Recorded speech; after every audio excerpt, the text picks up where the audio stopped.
नमस्कार मित्रों, स्वागत है आपका कहानी दिल से में। श्रीमती सुनंदा साहू द्वारा रचित आज की कहानी द स्ट्रेंजर।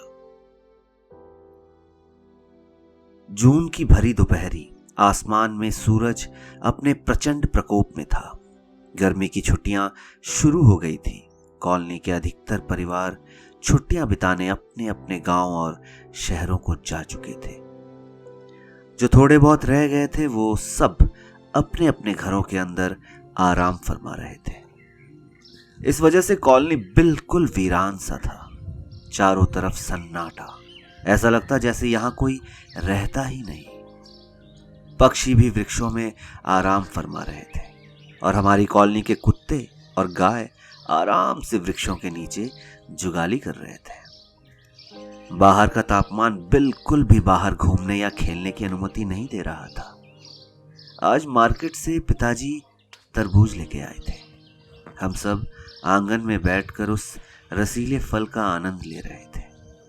खाने के बाद मैं सारे छिलकों को छोटी सी बाल्टी में लेकर बाहर रास्ते के किनारे फेंकने चली गई, ताकि घूमते फिरते गायों को भी थोड़ा खाने को मिल जाए।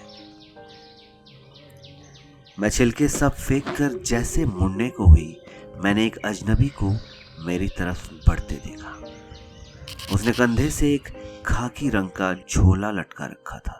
सर पे लाल गमछा, नीली रंग की कमीज और सफेद पैंट पहने हुए मुस्कुराता हुआ मेरी ओर बड़ा चला आ रहा था। उसको बेवजह मुस्कुराता देख मैं डर गई और तुरंत अंदर आके हमारे गार्डन के टिन के गेट को बंद कर दिया। पर वो मेरे बिल्कुल नजदीक आ गया और गेट के बाहर से ही अंदर आने का आग्रह करने लगा। मैंने जोर से अपने पापा को आवाज लगाई और दौड़ के उनके पीछे छिप गई। मेरे पिताजी बहुत ही साधारण और दयालु व्यक्ति थे। वो गेट के नजदीक आए और उस अजनबी से बात करने लगे। वो अजनबी बहुत प्यासा था और थोड़ा पानी मांगने के लिए मेरे पीछे आया था। पिताजी ने उसे अंदर आने दिया और मेरी बड़ी दीदी से जग भर के ठंडा पानी लाकर देने को कहा।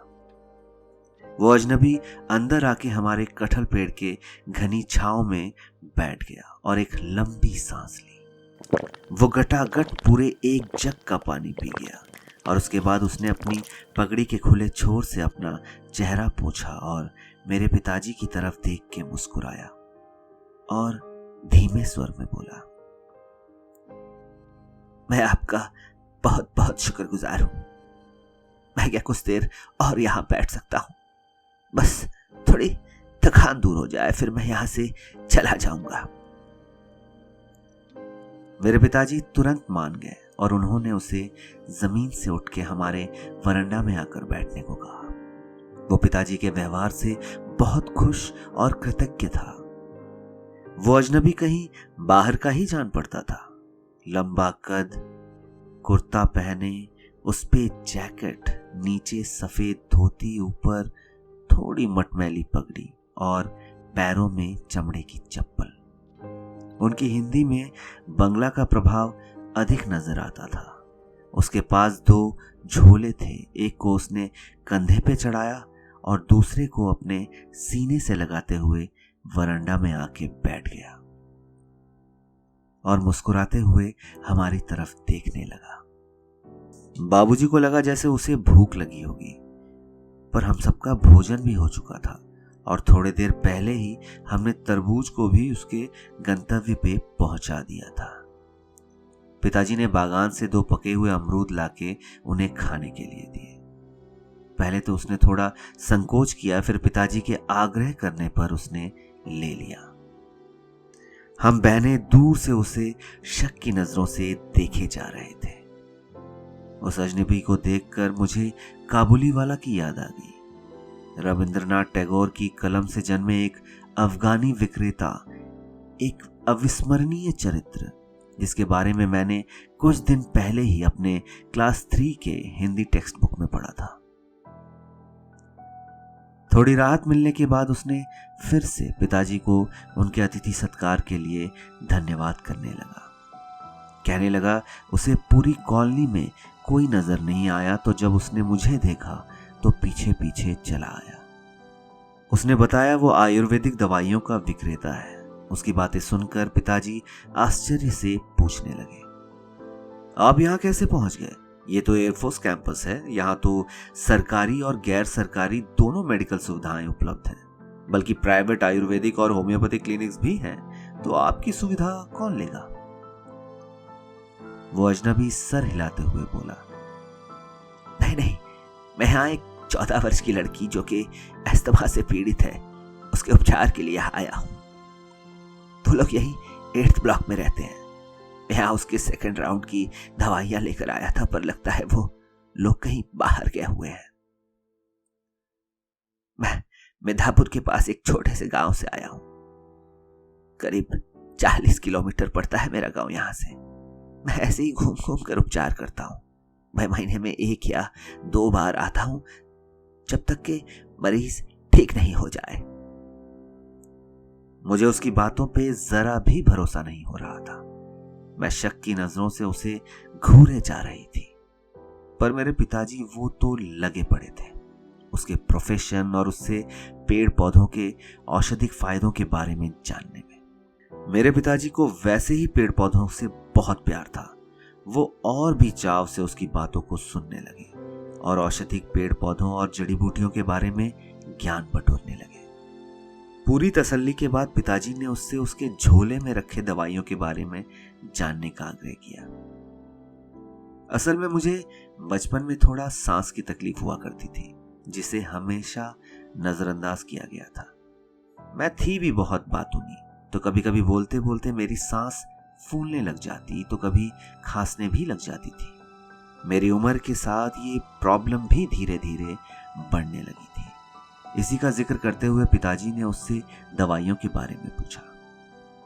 सुनते ही उस अजनबी की आंखें चमकने लगी, चेहरा उल्लासित होकर बोलने लगा, अरे हाँ साहब, बिल्कुल है, मेरे पास इसके उपचार के लिए औषधि है। बिटिया पूरी तरह से ठीक हो जाएगी। लेकिन साहब, विश्वास बहुत महत्वपूर्ण है। अगर आप मुझ पे भरोसा करेंगे तभी मैं आपको ये दवाई दूंगा और इसे बनाने की विधि भी आपको दे जाऊंगा। नियम अनुसार इसे देंगे तो बिटिया 100% ठीक हो जाएगी। मैं ज्यादा फीस भी नहीं लेता, बस उन बूटियों के पैसे ही लेता हूं, क्योंकि कुछ बूटियां बहुत दुर्लभ हैं और बड़ी मुश्किल से मुझे मिलती है। मेरे पिताजी उससे इतना प्रभावित थे कि वो उसकी बातों से सहमत हो गए, पर मेरे अंदर के शंका का बीज अब वृक्ष बन चुका था। मुझे वो आदमी कोई जादू टोने वाला लग रहा था, जिसने मेरे पिताजी पे सम्मोहन कर दिया हो। मुझे डर लगने लगा था कि वो हम सबको कोई हानि ना पहुंचाए। मेरे पिताजी बहुत ही धार्मिक और सीधे साधे इंसान थे, तो वो बहुत जल्द ही उसकी बातों से सहमत हो गए थे। मेरे पिताजी ने मुझे और मेरी माँ को अपने पास बुलाया और पास ही चटाई पे उस अजनबी के पास बैठने को कहा। उस व्यक्ति ने एक स्टील का बर्तन लाने को कहा और अपने झोले में से बहुत सारी पोटलियां और छोटे छोटे बॉटल्स निकालने लगा। उन छोटे छोटे पोटलियों से रंग बिरंगे पाउडर्स को निकालकर उस स्टील के बर्तन में डालने लगा। उससे पहले उस अजनबी ने हर एक पाउडर को पापा मम्मी को टेस्ट करने के लिए देता गया और हर पाउडर का विवरण देता रहा। पर ये सब देखकर मेरा मन अभी भी शंका से भरा हुआ था। करीब 15-20 आइटम्स का विवरण देने के बाद उसने माँ को दवाई बनाने की पद्धति समझाने लगा। उसमें इन सभी चीजों को शुद्ध देसी घी में फ्राई करके उसको मधु के साथ मिश्रण बना के एक थिक पेस्ट जैसा बनाकर 1 चम्मच दिन में 2 बार सेवन करने को कहा। उसने बड़े विश्वास के साथ कहा कि 1 महीने में आपको इम्प्रूवमेंट नजर आने लगेगा। पिताजी ने जब इस दवाई के लिए पैसों के बारे में पूछा तो वो एक मीठी सी मुस्कान के साथ बोला, आप बहुत अच्छे और नेक इंसान हैं, इसलिए दवाई के लिए मैं आपसे कोई पैसे नहीं लूंगा। हाँ, मुझे पता है आप तो मानोगे नहीं, इसलिए आपको जो जी में आए दे दीजिए। और हाँ, 1 महीने बाद मैं फिर से आऊंगा। अगर उस वक्त तक आप बिटिया की स्थिति से संतुष्ट हो तो आप मुझे एक छतरी उपहार स्वरूप दे दीजिएगा, मैं खुशी खुशी ले लूंगा। पिताजी ने उसे 80 रुपए दिए और कहा, आपके अगले विजिट का इंतजार रहेगा। वो उसी मीठी सी मुस्कान के साथ वहां से चला गया और मेरे मन में शंका का बीज वृक्ष बनने को था। पर मेरी मां तो एक आज्ञाकारी पत्नी थी। पिताजी जैसा बोले वो वैसा करते गई। हमारे बगीचे से ही निकाला हुआ शुद्ध मधु घर पे ही था। शुद्ध घी के खुशबू से मेरा मन उस दवाई को खाने के लिए ललचाने लगा। वो दवाई का मिश्रण बिल्कुल च्यवनप्राश जैसा दिख रहा था। मैंने जैसे ही उसका 1 चम्मच सेवन किया, मैं सब कुछ भूल गई। उसका स्वाद और खुशबू इतना मन लुभावने वाला था कि अगर मां मुझे वो देना भूल भी जाती, मैं खुद मांग के वो दवाई का सेवन किया करती थी। मेरी बहन मुझसे बहुत चिढ़ियाती, कहती ये दवाई जरूर बाकी दवाइयों और सिरप से ज्यादा बेहतर और स्वादिष्ट है ना, इसलिए तुम उछल उछल के खाने चली जाती हो। मुझे समझ आ गया था कि वो भी इसका स्वाद लेना चाहती है। सो मैंने उससे कहा कि ये मीठा तो है बट कड़वा भी बहुत है।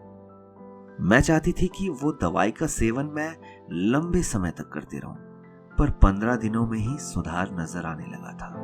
सांस की तकलीफ भी दूर होने लगी थी और अब कफ भी ना के बराबर परेशान करता था। मम्मी पापा बड़ा खुश थे।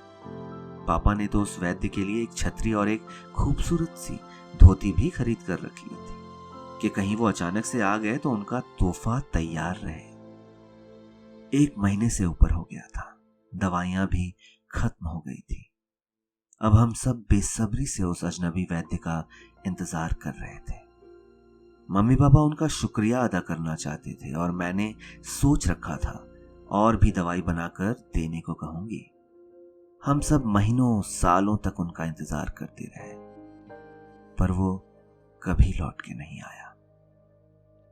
दशकों बाद आज भी उसकी याद ताजा है। क्या सही में वो कोई निस्वार्थ आयुर्वेदिक वैद्य था, या मेरे पिताजी का विश्वास, या मेरे किसी पूर्व जन्म का कोई शुभचिंतक जो मेरी मदद करने आया हो? खैर, वो जो कोई भी था, क्या आज की इस भागदौड़ भरी जिंदगी में हम किसी अजनबी का भरोसा कर पाते हैं?